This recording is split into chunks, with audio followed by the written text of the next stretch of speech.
Hello everyone, कैसे सब लोग? बढ़िया। Yes sir. ठीक है, तो लास्ट लेक्चर में मैंने होमवर्क दिया था आपको, क्वेश्चन नंबर 8।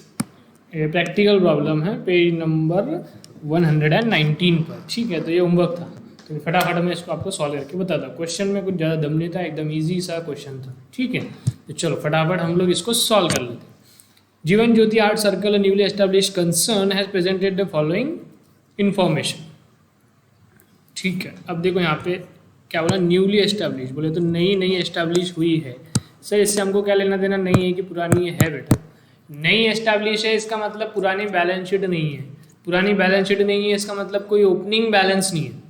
तो अपने को रहता ना, अभी एक पिछला क्वेश्चन देखा था, उसमें पहले की बैलेंस शीट दी हुई थी। पहले की बैलेंस शीट दी हुई थी, उसके एसेट्स वगैरह भी अपने को नई बैलेंस शीट में लेके जाना पड़ता था। कैपिटल फंड का ओपनिंग बैलेंस रहता था, तो वो सब चक्कर कुछ भी नहीं है यहाँ पे, सब नया नया है। तो आपको ना तो balance, opening balance of capital fund आने वाला है, ना ही कोई एसेट्स आने वाले पुराने वाले। तो न्यूली नई नई फर्म है, नई नई ट्रस्ट है। हाँ, तो रिसीट एंड पेमेंट आपको दिया हुआ है, नीचे एडजस्टमेंट है और बोला you are required to prepare income and expenditure account and balance sheet. Income and expenditure भी बनाना है और बैलेंस शीट भी बनानी है। तो सबसे पहले क्या करेंगे, स्टार मार्किंग।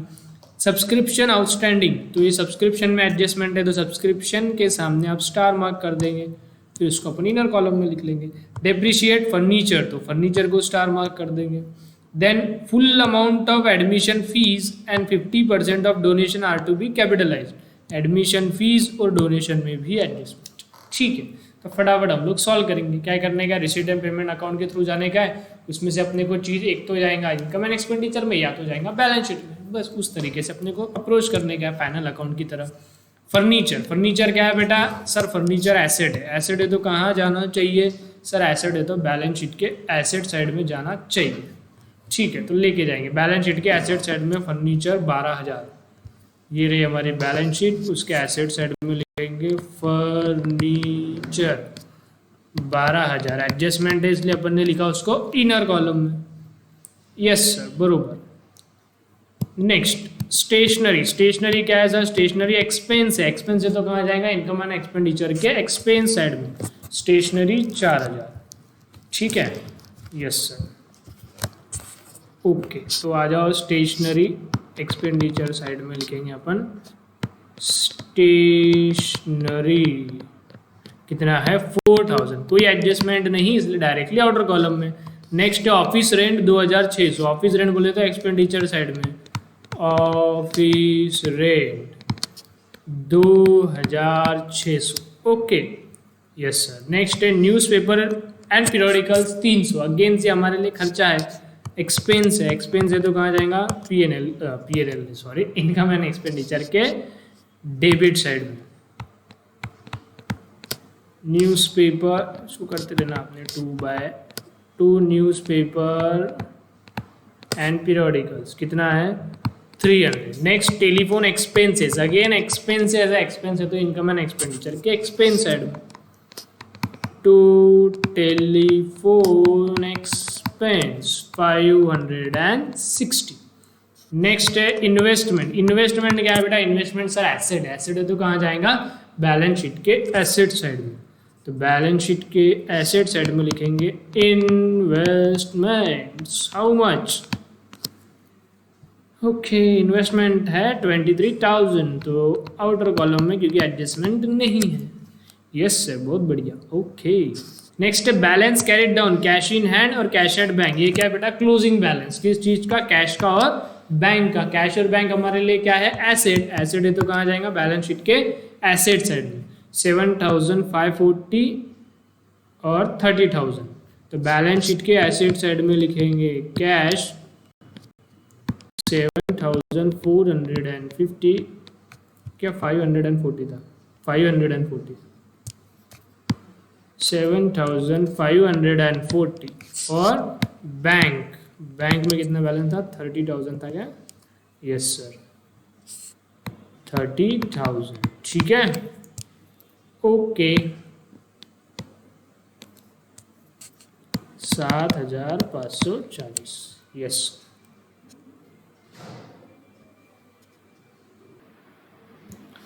हाँ,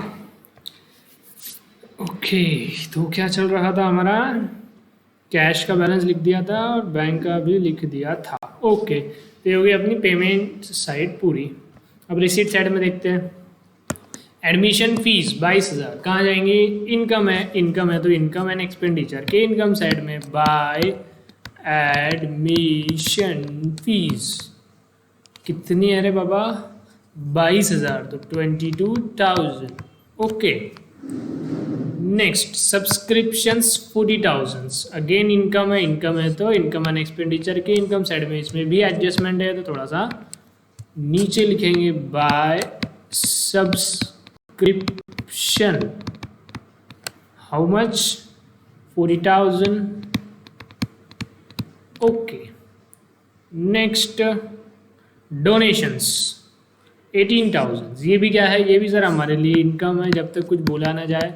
अब नीचे कुछ ना कुछ बोले रहेंगे एडजस्टमेंट की इतना ये कैपिटलाइज करना है वगैरह वगैरह, फिर वो हिसाब से हम लोग करेंगे।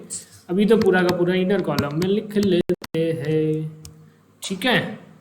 ओके चलो, अरे अरे अरे भैया 2 मिनट।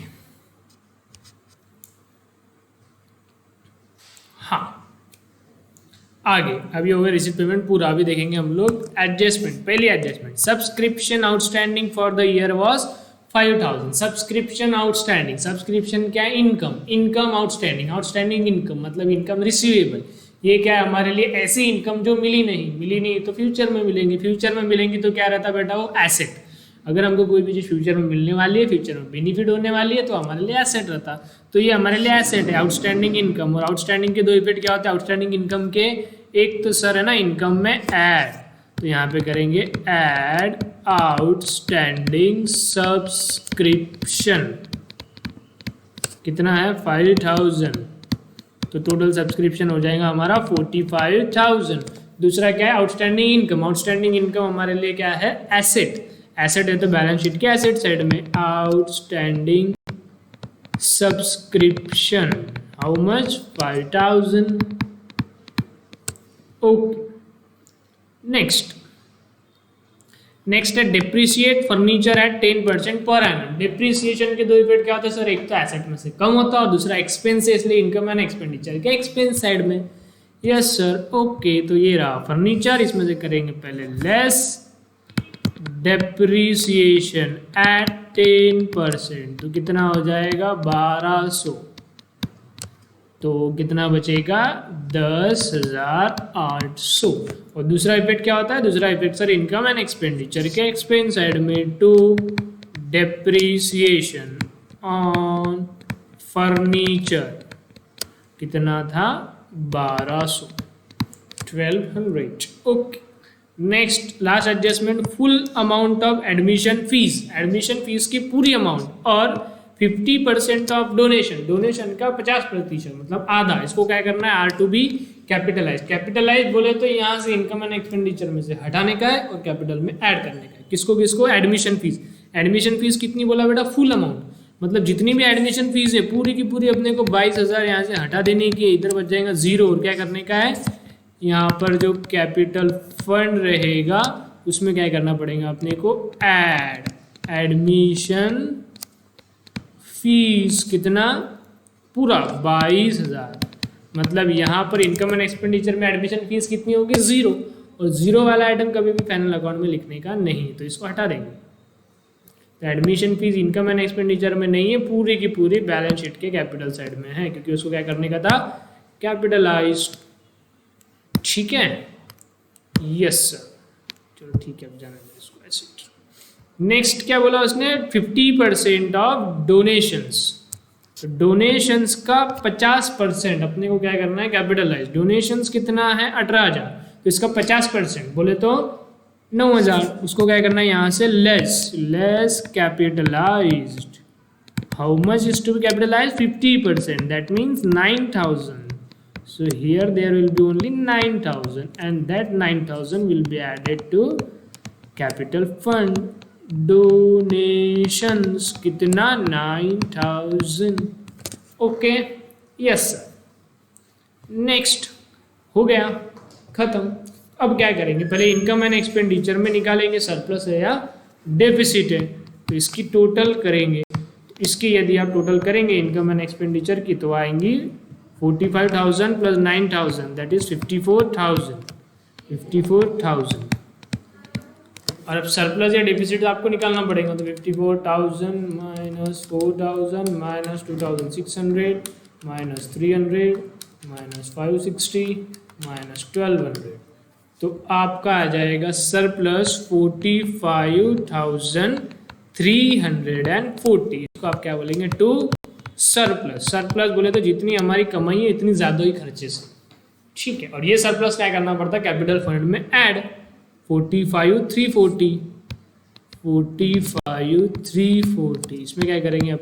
ऐड सरप्लस, ठीक है, ओके। और कैपिटल फंड ओपनिंग बैलेंस कितना है? कुछ भी नहीं है, 0 है। क्यों? क्योंकि यहाँ पे आपने मैंने पहले बताया था, ऊपर क्या लिखा था? न्यूली एस्टैब्लिश, और नई बैलेंस पुरानी बैलेंस शीट थी नहीं, मतलब पुराना कुछ भी नहीं है, तो ओपनिंग बैलेंस कुछ भी नहीं रहेगा। तो यहाँ पर कैपिटल फंड कितना हो जाएगा? 22,000 प्लस 9,000 प्लस 45,340, तो ये हो जाएगा आपका 76,340। बैलेंस शीट की आप टोटल करेंगे तो बैलेंस शीट की टोटल आपकी आएंगी 10,800 प्लस 23,000 प्लस 7,540 प्लस 30,000 प्लस 5,000, तो ये आ जाएंगी 76,340, 76,340 खत्म, ठीक है। Yes sir. चलो जिनका बाकी था वो क्या करेंगे? लिख लेंगे। कौन सा क्वेश्चन था? ये था practical problem number 8, page number 119, Jeevan Jyoti सरकार। पहले इनकम एंड एक्सपेंडिचर लिख लो, इसकी फोटो क्लिक कर लो, मतलब स्क्रीनशॉट ले लो या पॉज करके लिख लो, और फिर ये बैलेंस शीट, ठीक है, लिख लिया, ओके। नाउ नेक्स्ट,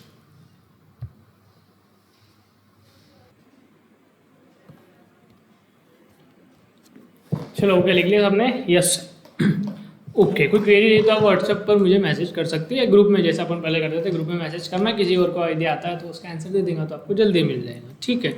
और दूसरा अपन होमवर्क का भी करते हुए काम करते हैं। होमवर्क तो ठीक है, होमवर्क तो बहुत कम रहेगा क्योंकि इसमें एक क्वेश्चन अलग अलग है, तो मुझे सॉल्व करने पड़ेंगे बहुत सारे। तो जितना भी हमारा होता है, जैसा अब ये लेक्चर मान लो 2 क्वेश्चन हो गए, 8 और अगला एक कोई तो जो भी करेंगे हम 9, सपोज 8 तो 9, 2 क्वेश्चन अगर ये लेक्चर में हो रहे, आपको ये दोनों क्वेश्चन लिखे हुए आपके बुक के रजिस्टर का आपको फोटो लेकर मुझे टेलीग्राम पर सेंड करने का है, ठीक है, ओके।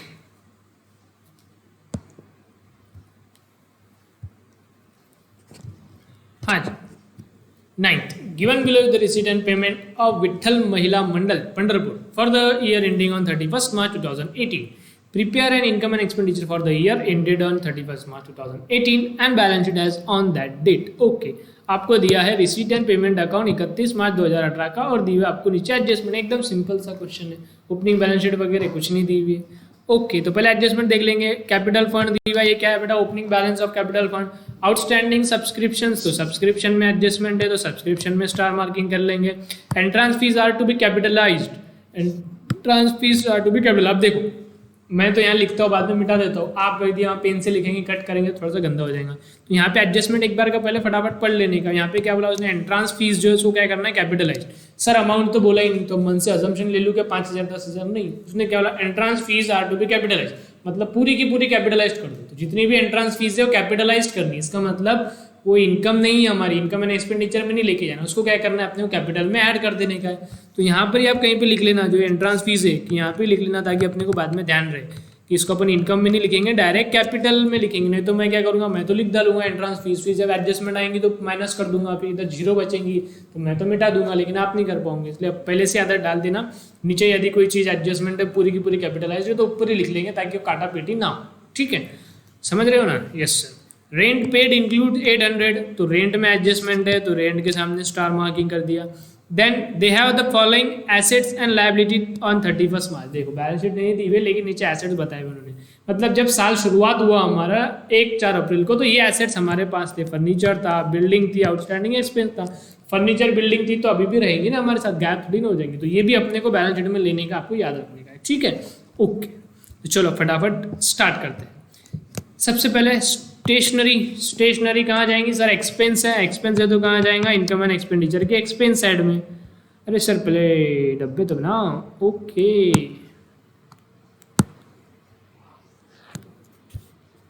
ये हो गया कॉपी और ये हो गया पेस्ट। अरे भैया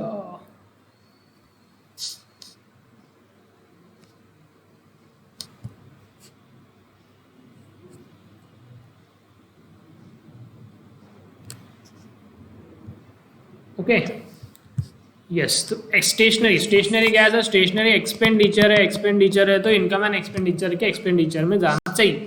ठीक है, तो लिख देंगे क्या बात है उसमें, टू स्टेशनरी, कोई दिक्कत नहीं है, 600। Okay yes. Next, by repairs to furniture, furniture को रिपेयर्स किया, ये हमारे लिए एक्सपेंस है, इनकम है या क्या है, या एसेट है? सर ये भी एक्सपेंस है, लेकिन सर एसेट को कुछ भी खर्चा लगा तो उसको ऐड करना, ऐसा था कि नहीं बेटा रुको, वो क्या था, एनी एक्सपेंडिचर में to make the asset fit for it should be added to the cost of that asset.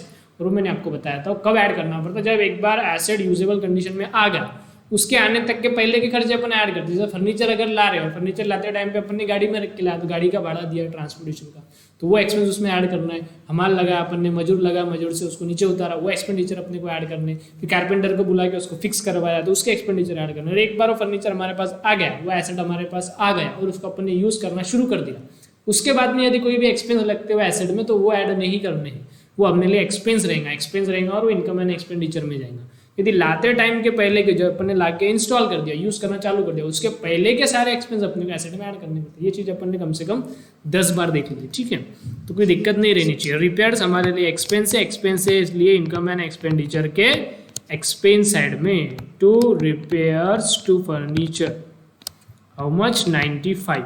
Okay next, by rent, rent क्या है सर, एक्सपेंस है, तो इनकम एंड एक्सपेंडिचर के एक्सपेंस साइड में जाएगा। टू रेंट, लेकिन इसमें एडजस्टमेंट है तो इनर कॉलम में लिख लेंगे, कोई दिक्कत नहीं, 830।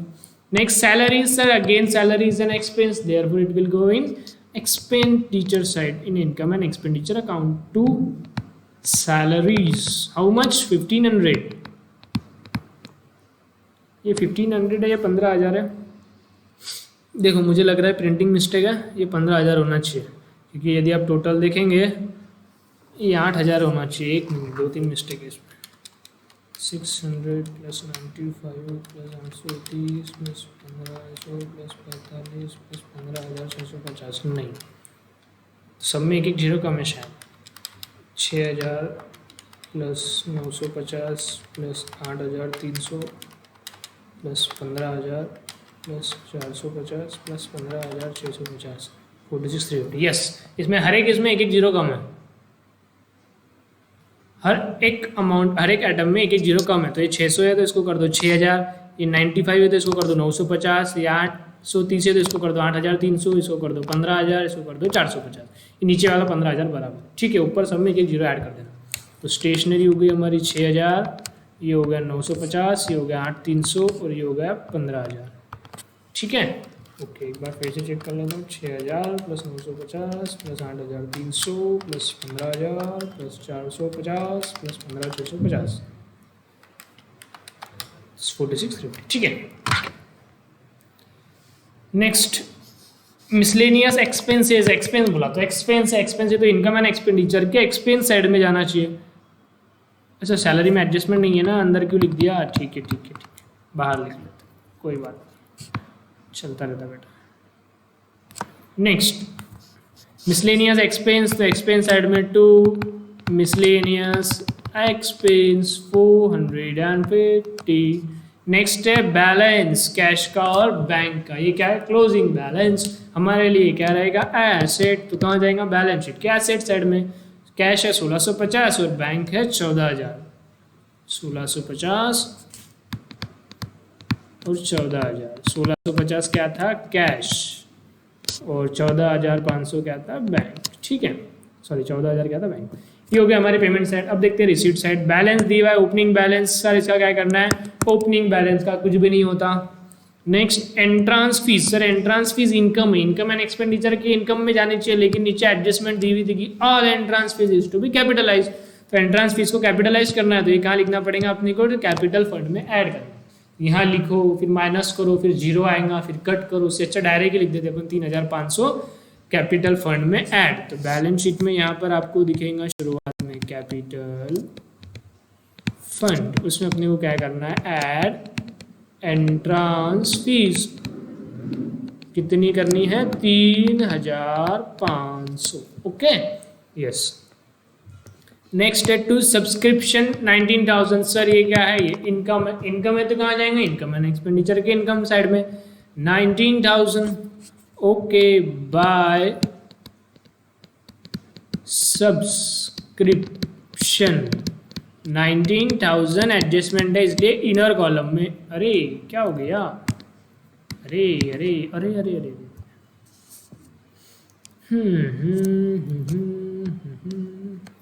19,000। नेक्स्ट बेटा जी, मिसलेनियस रिसीट्स। मिसलेनियस बोले तो अदर, बहुत सारी चिल्लर चिल्लर मिला के कुछ तो भी आया हमारे को 850 रुपये। इनकम है, इनकम रहेगी। इनकम है तो कहाँ जाएगा? इनकम एंड एक्सपेंडिचर के इनकम साइड में by miscellaneous receipts. How much? 850। Okay okay, अब इसकी भी टोटल चेक कर लेता, वरना अपन इतनी मेहनत करेंगे और ये अगर क्वेश्चन ही गलत रहा तो दिक्कत हो जाएगी। 4630। ओके, अब हो गया हमारा रिसीट एंड पेमेंट खत्म। अब देखेंगे एक एक एडजस्टमेंट। पहली एडजस्टमेंट देखिए, कैपिटल फंड ऑन 1 अप्रैल 2017। बोले तो क्या है? ओपनिंग बैलेंस कैपिटल फंड का कितना है? 90,000। तो कैपिटल फंड का ओपनिंग बैलेंस कहाँ जाता है? बैलेंस शीट के लायबिलिटी साइड में ऊपर में। कैपिटल फंड कितना था? 90,000, 90,000 रुपये। तो बैलेंस शीट में capital fund 90,000। Okay, yes sir. Next बेटा जी, आउटस्टैंडिंग सब्सक्रिप्शन। सब्सक्रिप्शन इनकम है, आउटस्टैंडिंग इनकम ऐसी इनकम जो मिली नहीं तो फ्यूचर में मिलेंगी। फ्यूचर में मिलेंगी तो हमारे लिए एसेट है। एसेट है तो कहाँ जाना चाहिए? बैलेंस शीट के एसेट साइड में। हमने कहाँ लिख दिया? इनकम साइड में। तो अपने को इसके दो इफेक्ट क्या रहते हैं बेटा? आउटस्टैंडिंग इनकम के या इनकम रिसीवेबल के इनकम में से लेस, और बैलेंस शीट में एसेट साइड में ऐड कर देंगे या शो कर देंगे। यस, कितना है? 4,000। 4,000 है सब्सक्रिप्शन आउटस्टैंडिंग। ये रहा इनकम। आउटस्टैंडिंग को क्या करते? Add outstanding subscription. कितना? यार ये यहाँ से वहाँ जाने तक बीच में मैं इतनी चीज़ें बोलता है कि अमाउंट भूल ही जाता है। आपने याद रखना चाहिए, आपने चिल्लाना चाहिए घर पे अमाउंट कितनी है। मेरे तक आवाज़ पहुँचेंगी, ज़रूर पहुँचेंगी। 23,000।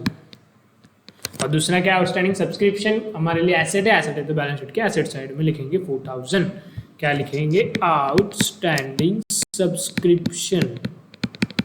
क्या आप शॉर्टकट में लिखा करो या ओएस में लिखना? पूरा लिखना आउटस्टैंडिंग। और चेकर को नहीं समझा तो क्या करेंगे यार, इसके लिए पूरा लिखेंगे। मैं तो टाइम बचाने के लिए लिख दे रहा, मुझे थोड़ी चेक करवाना है, आपको चेक करवाना है, तो आप अच्छे से लिखेंगे। Next, entrance fees are to be capitalise. Sir adjustment हमने पहले ही कर दिया, एंट्रांस फीस को हमने कैपिटल में पहले ऐड कर दिया, तो अभी कुछ करने की ज़रूरत ही नहीं है। Next, rent paid. जो हमने रेंट दिया ना बेटा, इंक्लूड्स, उसके अंदर ये चेक गया हुआ है, ये घुसे हुआ है। क्या घुसे हुआ है? 800 पेड फॉर अप्रैल 2018। अपन जो बैलेंस शीट बना रहे कब तक बना रहे? 31 मार्च 2018। ये जो है ना बैलेंस शीट हमारी कब है? 31 मार्च 2018। और इसने क्या बोला? रेंट में 800 रुपये ऐसे है जो कि अप्रैल महीने के। अप्रैल बोले तो ये इधर, तो हमारे टाइम पीरियड के बाहर का है, अगले महीने का, अगले साल का अपन ने पे करके रखा है। तो ये क्या हो गया बेटा? रेंट। ये हो गया प्रीपेड रेंट होगा। प्रीपेड रेंट के दो इफेक्ट क्या होते हैं? बचपन से देखते आ रहे। प्रीपेड रेंट है तो उसका दो इफेक्ट क्या होंगे? एक तो रेंट में से लेस करेंगे और बैलेंस शीट के एसेट साइड में लिखेंगे। So simple. Okay, 800 prepaid rent, तो प्रीपेड रेंट के एडजस्टमेंट करेंगे, रेंट में से लेस प्रीपेड रेंट 800, कितना बचेगा? 7,500। और ये प्रीपेड रेंट हमारे लिए एसेट है, ऐसे एक्सपेंस पहले पे कर दिया तो फ्यूचर में फायदा होता, पे करने की जरूरत नहीं रहती। तो यहाँ पर ये हमारे एसेट साइड में लिखेंगे prepaid rent 800। Okay, yes sir, very good. Next, last वाला देखो, they are the following assets and liability on 1 April 2017। बोले तो साल के शुरुआत में 17-18 की अपन बैलेंस शीट बना रहे, 17-18 का अपन फाइनल अकाउंट बना रहे, तो 17 के बिगिनिंग में मतलब हमारे ओपनिंग बैलेंसेज ये दी हुई। किसके? फर्नीचर था 9,000 का साल के शुरुआत में, बिल्डिंग थी 70,000 की, आउटस्टैंडिंग एक्सपेंस था 12,000। तो अब इसको थोड़ा सा ध्यान से समझना। अब इन्होंने क्या किया, बैलेंस शीट के बदले ये दे दिया। यदि बैलेंस शीट देते थे तो कैसे देते थे बेटा, देखो ये 9,000 इधर लिखते थे, फर्नीचर, बिल्डिंग भी एसेट है तो इधर आता था 70,000, आउटस्टैंडिंग एक्सपेंस लाइबिलिटी है तो यहाँ आता था 12,000, और भी कुछ, मतलब ये चीज़ें ऐसे अपने को दे दी। तो इन्होंने ऐसा ना करते हुए क्या करा, अपने को बैलेंस शीट न देते हुए लाइन में लिख के दे दी, ठीक है। तो जब भी ऐसा रहेगा ओपनिंग बैलेंस शीट दी रहेगी, और अपन क्वेश्चंस करेंगे आगे और अच्छे समझेंगे। अभी तक अपन ने एक ही क्वेश्चन करा जिसमें ओपनिंग बैलेंस शीट दी हुई थी, तो उसके आइटम भी अपने को लेने पड़ेंगे ना। बहुत सारी चीज़ें बैलेंस शीट में क्या रहेंगे, एसेट से लाइबिलिटी रहेगा, तो हमेशा सालों साल हमारे साथ में रहते हैं ना एसेट्स, तो वो चीज़ें भी अपने को नई बैलेंस शीट में शो करनी पड़ेगी। लेकिन अब कुछ वैसे के वैसे आएंगे, कुछ की वैल्यू चेंज हो जाएंगी। जैसा बिल्डिंग है, बिल्डिंग का ओपनिंग बैलेंस था मान लो 1 लाख, ठीक है। अब नई बैलेंस शीट बना रहे अपन 1 साल बाद, तो 1 साल बाद वो बिल्डिंग की वैल्यू 1 लाख भी रह सकती है, 1 लाख से ज़्यादा भी हो सकती है, 1 लाख से कम भी हो सकती है। अगर मान लो बिल्डिंग का डिप्रिसिएशन लगा दिया, तो अब ये साल में जो बिल्डिंग की वैल्यू रहेंगी 1 लाख से क्या रहेंगी, कम रहेंगी। मान लो आपने और एक नई बिल्डिंग खरीद ली 50,000 की, तो अब ये साल में बिल्डिंग कितनी हो जाएगी, 1.5 लाख की। या मान लो आपने कुछ भी नहीं किया, ना तो आपने नई बिल्डिंग खरीदी, ना तो आपने डिप्रिसिएशन लगाया, जो शुरुआत में 1 लाख की बिल्डिंग थी आज भी 1 लाख की रहेंगी। मतलब यदि आप कोई एसेट ना ही खरीदोगे या कोई एसेट आप ना ही बेचोगे या आपने उसको डिप्रिसिएशन भी नहीं लगाया, तो आपकी वैल्यू क्या रहेंगी, जितनी शुरुआत में थी उतनी आ भी रहेंगी। सीधी सी बात है ना यार। कोई एसेट है, मान लो कैश शुरू में था 10,000 और मैंने कुछ भी नहीं किया, तो साल के आखिरी में भी 10,000 ही रहेगा ना। तो वैसे ये भी एसेट है। अब इसमें डिप्रिसिएशन रहता है, तो ध्यान देना, इधर डिप्रिसिएशन भी नहीं है, एसेट को ना ही खरीदा, एसेट ना ही बेचा, तो बैलेंस अपना एसेट का वैसा ही रहेगा। अब ये वाले क्वेश्चन में फर्नीचर शुरुआत में था 9,000, अब क्वेश्चन में कहीं पे बोला गया कि फर्नीचर खरीदा हमने, दिख रहा है कहीं पे फर्नीचर नहीं, ऐसा दिख रहा है कि फर्नीचर बेचा नहीं, डिप्रिसिएशन बोले हुआ है क्या फर्नीचर पे, नहीं। इसका मतलब जो शुरुआत में फर्नीचर की वैल्यू थी आज भी उतनी ही रहेंगी। उसी तरह बिल्डिंग शुरुआत में 70,000 थी, यहाँ पर रिसीट एंड पेमेंट में कहीं पे दिख रहा है कि बिल्डिंग बेची, कहीं पे दिख रहा है कि बिल्डिंग खरीदी, नहीं। यहाँ लिखा रहता था ना बिल्डिंग सोल्ड, बिल्डिंग परचेज, नहीं। डिप्रिसिएशन का कोई एडजस्टमेंट है क्या बिल्डिंग में, नहीं। तो आज भी वैल्यू कितनी रहेगी बिल्डिंग की, उतनी ही। उसी तरह आउटस्टैंडिंग एक्सपेंस, ना ही कुछ बोले हुआ है, ना ही हमने किसको दिया, ना ही लिया, तो वैसा का वैसा। तो फर्नीचर 9,000 क्या है, एसेट है, तो आज भी हमारे पास वैसा का वैसा बरकरार रहेगा, कायम रहेगा। फर्नीचर 9,000 का आज भी हमारे पास रहेगा। अरे फेक थोड़ी देंगे, रहेगा ना, तो एसेट है तो एसेट दिखाना पड़ेगा ना। उसी तरह बिल्डिंग, बिल्डिंग में भी कुछ नहीं किया तो बिल्डिंग भी आज भी हमारे पास उसी तरह से खड़ी रहेगी, उतनी की उतनी। सॉरी, तीसरा क्या था, outstanding expense. Outstanding expense asset है कि लायबिलिटी। आउटस्टैंडिंग एक्सपेंस मतलब ऐसे एक्सपेंस जो देना बाकी है तो फ्यूचर में देना पड़ेगा, फ्यूचर में देना पड़ेगा तो हमारे लिए क्या, लायबिलिटी। तो एसेट नहीं, लायबिलिटी। अब इसके बारे में भी कुछ भी जानकारी नहीं दी गई ऊपर, तो इसका भी बैलेंस वैसा का वैसा ही रहेगा। Outstanding expense 12,000। अब इसका क्या हो सकता था सर, इसमें 2 चीज़ें हो सकती थी। या तो अपन बोले आ जाता कि आउटस्टैंडिंग एक्सपेंस पेड, तो यहाँ आपको रिसीट एंड पेमेंट में कहीं तो भी दिखता था कि आउटस्टैंडिंग एक्सपेंस पेड 12,000 के 12,000 हो सकता था, हमने दे दिए तो आज बचता था 0। या आपको दिखता था और आउटस्टैंडिंग एक्सपेंस हो गए, तो एडजस्टमेंट में कुछ तो बोले रहता था कि और आउटस्टैंडिंग एक्सपेंस इतने, तो ऐड करना पड़ता था। लेकिन आउटस्टैंडिंग एक्सपेंस के बारे में कुछ भी उल्लेख नहीं है, तो वैसा का वैसा लेके जाने का है। कितना था शुरुआत में 12,000, तो आज भी 12,000 का ही पड़े हुआ रहेगा। लेकिन वो लायबिलिटी है तो लायबिलिटी साइड में लिखना, उसको एसेट में नहीं। आउटस्टैंडिंग एक्सपेंस 12,000, ठीक है। Yes sir, very good. Next हो गया, खत्म। तो अब क्या करेंगे, पहले सरप्लस या डेफिसिट निकाल लेंगे, इनकम एंड एक्सपेंडिचर की टोटल करेंगे। इनकम एंड एक्सपेंडिचर की यदि टोटल करेंगे तो आएगी 23,850। इधर भी आनी चाहिए 23,850। देखो सरप्लस आ रहा है या डेफिसिट आ रहा है, आई थिंक डेफिसिट आएगा, ये टोटल चेंज करनी पड़ेगी। एक्सपेंस की टोटल करो 6,000 प्लस 950 प्लस 7,500 प्लस 15,000 प्लस 450, तो 29,900 आ रही टोटल। तो इधर लॉस आएगा बेटा, डेफिसिट आएगा।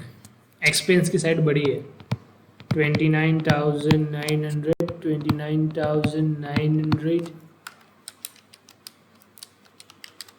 तो यहाँ पर लॉस आ रहा है, डेफिसिट आ रहा है 6,050 का। तो यहाँ पर लिखेंगे अपन 6,050, ठीक है। इसको क्या लिखेंगे अपन, बाय डेफिसिट, ठीक है। ये लॉस को अपन लॉस नहीं बोलेंगे, यहाँ पे क्या बोलते हैं, डेफिसिट। प्रॉफिट एंड लॉस शब्द का इस्तेमाल ना करते हुए सरप्लस या डेफिसिट का यूज करें। अभी क्या करना पड़ेगा, कैपिटल में लेस, सरप्लस ऐड करते तो डेफिसिट क्या करेंगे बेटा, लेस करेंगे। डेफिसिट 6,050, तो कितना बैलेंस बच रहा है, 90,000 प्लस 3,500 माइनस 6,050, तो आपका बैलेंस बच रहा है 87,450। अब बैलेंस शीट की टोटल कर लेंगे, 9,000 plus 70,000 plus 800 plus 4,000 plus 1,650 plus 14,000, 99,450, 99,450, 99,450। Yes, 99,450 आ रहा है क्या समझ में? अब धीरे धीरे ग्रिप पकड़ में आएगी, धीरे धीरे अच्छे से और समझ में आएगा। शुरू में थोड़ा सा अलग लगता है, अरे यार नहीं जमा, लेकिन जब 8-10 क्वेश्चन कर लेते तो अपने ग्रिप आ जाती है। अब आपको धीरे धीरे समझ में आ रहा होगा कैसे, ठीक है। तो ये था हमारा प्रैक्टिकल प्रॉब्लम नंबर 9, विठाई महिला मंडल, ठीक है। ठीक है, आप स्क्रीनशॉट ले लो, लिख लो पॉज करके, जो भी करते होंगे। ये इनकम एंड एक्सपेंडिचर अकाउंट है, यस, और ये बैलेंस शीट है, यस। मैंने आपको बोला था यदि कुछ दिक्कत रही तो मुझे मैसेज करना। पिछले लेक्चर में क्या हुआ था, वो जो मैंने हाईलाइट करा था ना, उसमें ब्लैक हो गया था, तो किसी ने मुझे मैसेज ही नहीं करा, सिर्फ 2 या 3 लोगों ने मुझे बताया। इसका मतलब बाकी लोगों ने देखा नहीं शायद फिर लेक्चर, लेकिन व्यूज़ तो बहुत सारे उसमें, तो अपने क्लास के बच्चे छोड़ के बाकी के पूरा गाँव देखते शायद उसको। यदि आप देखते हो तो मुझे मैसेज आना चाहिए था, वो पूरा ब्लैक हो गया था, समझ में आ रहा था, लेकिन मैंने पढ़ने के बाद उसको जैसे हाईलाइट किया तो ब्लैक हो गया था। तो ऐसी कोई दिक्कत रहती है तो आप मुझे मैसेज करा, इससे पता चलता आप देख रहे हैं या नहीं देख रहे लेक्चर। खैर, अब अपने को और एक तरीका है। अब ये 2 क्वेश्चन कौन से किए अपन ने आज, क्वेश्चन नंबर 8, क्वेश्चन नंबर 9। तो ये दोनों क्वेश्चन आपके रजिस्टर में लिखे हुए रहने चाहिए, और साथ ही में आप फोटो क्लिक कर मुझे सेंड करेंगे टेलीग्राम पर। अभी टेलीग्राम मुझे देखना पड़ेगा, ठीक है, आप टेलीग्राम पर मुझे सेंड करेंगे। Okay sir.